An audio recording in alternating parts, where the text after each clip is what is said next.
It's that time of the year again. Nervousness, anxiety, late night studies, रटना, याद करना, revise करना।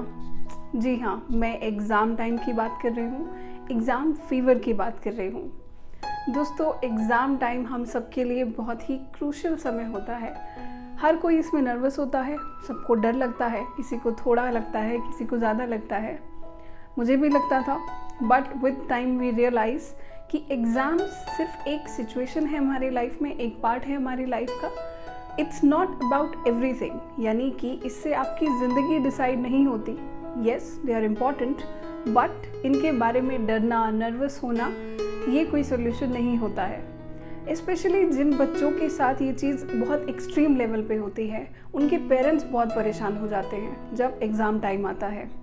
सो ऐसे में पेरेंट्स की ड्यूटी है कि वो बच्चों को एनकरेज करें, वो उनको ये सिखाएं, समझाएं कि इट्स जस्ट एन एग्ज़ाम, वो अच्छा करें, इसमें मेहनत करें, लेकिन इसको एक बहुत बड़ा इशू ना बनाएं। सो एनकरेजमेंट के लिए कुछ ऐसे फ्रेजेस होते हैं इंग्लिश में जो आप यूज़ कर सकते हैं अपने बच्चों को एग्ज़ाम टाइम में मोटिवेशन देने के लिए, एग्ज़ाम से पहले, एग्ज़ाम के दौरान, एग्ज़ाम के बाद। अगर आप वो फ्रेजेस सीखना चाहते हैं तो मेरे साथ ही वीडियो लेसन देखते रहें। हेलो एंड नमस्ते टू ऑल ऑफ़ यू। मैं हूं खुशबू और HinKhoj के इस वीडियो लेसन में आपका स्वागत है, जहां हम सीखते हैं इंग्लिश हिंदी के थ्रू, और वो भी बहुत आसान तरीके से। दोस्तों, हमारा पहला एनकरेजमेंट फ्रेज़ है never say die. Never say die का मतलब होता है कभी भी हार मत मानो। अगर आप देख रहे हैं कि आपके बच्चे स्ट्रगल कर रहे हैं किसी पर्टिकुलर सब्जेक्ट के साथ, तो आप उन्हें बोल सकते हैं I know this subject is difficult but never say die. यानी कि मैं जानता हूँ ये सब्जेक्ट बहुत डिफ़िकल्ट है, मैं जानती हूँ, लेकिन तुम हार मत मानो। इसका मतलब आप ट्राई करते रहो और आप इसमें अच्छे मार्क्स ले आएंगे। या फिर अगर आप उन्हें देख रहे हैं कि वो बहुत मेहनत कर रहे हैं एग्ज़ाम के टाइम पे, तो उन्हें थोड़ा सा प्रेज़ करने के लिए भी आप इसका इस्तेमाल कर सकते हैं। आप बोल सकते हैं I admire your never say die attitude. यानी कि मैं तुम्हारे इस एटीट्यूड की प्रशंसा करता हूँ कि तुम कभी भी हार नहीं मानते। मतलब तुम बहुत ही मेहनत कर रहे हो, जिस चीज़ में तुम बहुत नहीं भी अच्छे हो, तुम उसमें भी अच्छे होने के लिए ट्राई कर रहे हो। सो मैं इस चीज़ को एडमायर करती हूँ, इसकी प्रशंसा करती हूँ। इससे उन्हें थोड़ा सा एनकरेजमेंट मिलेगा, ऐसी तारीफ़ की उन्हें इस टाइम पे ज़रूरत होती है। हमारा नेक्स्ट फ्रेज़ है go the extra mile. Go the extra mile का मीनिंग है किसी चीज़ में ज़रूरत से ज़्यादा या फिर उम्मीद से कहीं ज़्यादा मेहनत करना, उसे पाने की कोशिश करना, उसकी तरफ अपनी मेहनत लगाना। इसको हम बोलते हैं गो द एक्स्ट्रा माइल। अगर आपके बच्चे किसी सब्जेक्ट में वीक हैं, तो उन्हें ये कहने के लिए कि उन्हें इसमें थोड़ी और कोशिश करनी होगी, आप इस फ्रेज़ का इस्तेमाल कर सकते हैं। आप बोल सकते हैं If you think you're weak in maths, you just have to go the extra mile and then you'll see it's not that difficult. अगर तुम्हें लगता है कि तुम मैथ्स में, गणित में थोड़े वीक हो, कमज़ोर हो, तो तुम्हें बस ज़रूरत से ज़्यादा कोशिश करने की ज़रूरत है, यानी कि थोड़ी और एक्स्ट्रा मेहनत करने की ज़रूरत है, और फिर तुम देखोगे कि ये इतना भी मुश्किल नहीं है, यानी ये तुम्हें आसान लगने लगेगा। दोस्तों, तारीफ़ करने के लिए आप एक और फ्रेज़ यूज़ कर सकते हैं, और वो है वे टू गो। किसी को ये बताना कि उन्होंने कुछ अच्छा काम किया है, अच्छा प्रदर्शन किया है। For example, you did so well in the mock test, way to go. यानी कि तुमने मॉक टेस्ट में बहुत अच्छा प्रदर्शन किया, और अब मैं तुम्हें इस चीज़ की प्रशंसा कर रहा हूँ कि वे टू गो, अब तुम आगे भी ऐसा ही करोगे। सो आप यहाँ क्या उनको बोल रहे हैं कि उन्होंने बहुत अच्छा प्रदर्शन किया, ये उनके मनोबल के लिए अच्छा है, ये उनको थोड़ा सा बूस्ट मिलेगा इससे। हमारा नेक्स्ट फ्रेज़ है shoot for the moon. Shoot for the moon का मतलब है कि जो सबसे बेहतर चीज़ है उसके लिए ट्राई करो, उसकी कोशिश करो, यानी कि एग्ज़ाम में अच्छे नंबर लाने की कोशिश करो। कुछ बच्चे होते हैं जो सिर्फ पासिंग मार्क्स के ऊपर कॉन्सेंट्रेट करते हैं, या ये सोचते हैं कि बस इतने मार्क्स आ जाएंगे तो ठीक है। बट हम जानते हैं रियलिटी में कि जब हम किसी भी नंबर या किसी भी टारगेट को सेट करते हैं, तो नॉर्मली हम उससे नीचे ही आ जाते हैं, बहुत मुश्किल होता है उस तक पहुंचना। सो अगर आप बच्चे को ये बोलना चाहते हैं शूट फॉर द मून, तो आप ऐसा बोल सकते हैं कि don't just concentrate on passing the exams, shoot for the moon. यानी कि सिर्फ एग्ज़ाम को पास करने के बारे में मत सोचो, अच्छे नंबर लाने के बारे में सोचो। Shoot for the moon. Normally students exam देने से जस्ट पहले थोड़े नर्वस हो जाते हैं जब आप उन्हें एग्ज़ाम सेंटर छोड़ने जाएंगे, या अगर आप बाई चांस उनके साथ हैं उस वक्त, तो कुछ फ्रेजेस हैं जो आप यूज़ कर सकते हैं जस्ट लास्ट मिनट उनका कॉन्फिडेंस थोड़ा सा बढ़ाने के लिए। सो उसमें पहला है go for it. Go for it का मतलब अब तुम बाकी सब चीज़ें छोड़ो और जो भी तुम्हारे सामने है बस उसे जितना अच्छा हो सके उतना करने की कोशिश करो। सो आप कह सकते हैं just clear your mind and go for it, यानी कि अब अपने दिमाग में से बाकी सब चीज़ें निकाल दो, टेंशन निकाल दो, क्या नहीं पढ़ा, क्या नहीं याद है, वो सब छोड़ो, रिलैक्स करो and just go for it, यानी कि एक अच्छे दिमाग से, अच्छे मन से जाकर अपना एग्ज़ाम दो।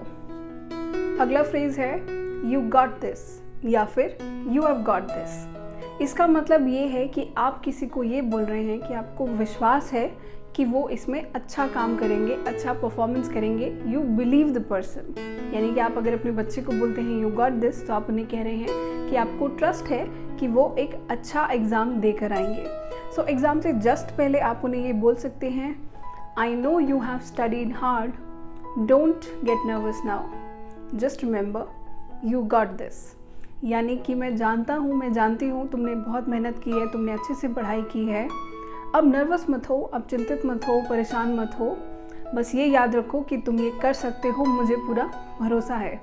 इससे भी उनके लास्ट मिनट मोरल को थोड़ा सा बूस्ट मिलेगा। अगला फ्रेज़ जो आप एग्ज़ाम हॉल में जाने से पहले या एग्ज़ाम देने जाने से पहले अपने बच्चे को बोल सकते हैं, किसी स्टूडेंट को बोल सकते हैं, वो है give it your best shot. Give it your best shot का मतलब है कि जितना अच्छा हो सके, जितना आपकी क्षमता है, आप उतना अच्छा करने की कोशिश करें इसमें। For example, forget about what you haven't learned और revised, just give it your best shot.